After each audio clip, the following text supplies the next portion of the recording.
மாவட்டம் குன்னூரில் தமிழக முதலமைச்சர் ஸ்டாலின் அவர்களின் 72வது பிறந்தநாள் விழா குன்னூர் நகர கழகம் சார்பில் வெகு கோலாகலமாக கொண்டாடப்பட்டது.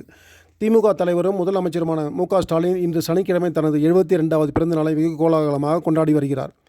இதையொட்டி பல்வேறு சிறப்பு ஏற்பாடுகளை திமுகவினர் செய்து வந்தனர். இதேபோன்று நீலகிரி மாவட்டம் குன்னூரில் தமிழக முதலமைச்சர் ஸ்டாலின் அவர்களின் பிறந்தநாள் விழா குன்னூர் நகர கழகம் சார்பில் கோலாகலமாக கொண்டாடப்பட்டது. குன்னூர் நகர செயலாளர் ராமசாமி தலைமையில் நடைபெற்ற இந்த விழாவில் முன்னதாக திமுக கொடியை ஏற்றி வைத்து பொதுமக்களுக்கு இனிப்புகள் வழங்கப்பட்டது. நகர செயலாளர் தலைமையில் உறுதிமொழியும் எடுத்துக்கொள்ளப்பட்டது. சிறுபான்மை பிரிவு துணை செயலாளர் அன்வர், பொதுக்குழு உறுப்பினர் செல்வம், நகரமன்ற தலைவர் சுஷீலா, மாவட்ட பிரதிநிதி மணி, மாவட்ட சிறுபான்மை பிரிவு முபாரக், நீலகிரி மாவட்ட மகளிரணி துணை அமைப்பாளர் பிரபாவதி, நகரமன்ற உறுப்பினர்கள் சாந்தா, நாகராஜ், ஜாகீர் ஹுசேன் மற்றும் நகர நிர்வாகிகள் தாஸ், முருகேசன் உள்பட கழக கிளை செயலாளர்கள், உறுப்பினர்கள் உள்பட பலர் திரளாக இதில் கலந்து கொண்டு முதல்வரின் பிறந்த நாளை மிக சிறப்பாக கொண்டாடினர்.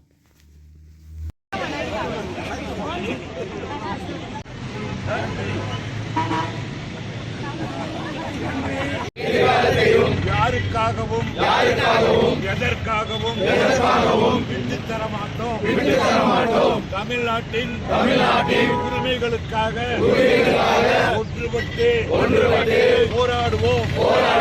தமிழ்நாடு போராடும். தமிழ்நாடு வெல்லும். இதுதான் ஒரே இலக்கு. மக்களவை தொகுதி மறுசீரமைப்பு பற்றி மக்களிடம் விழிப்புணர்வு ஏற்படுத்திய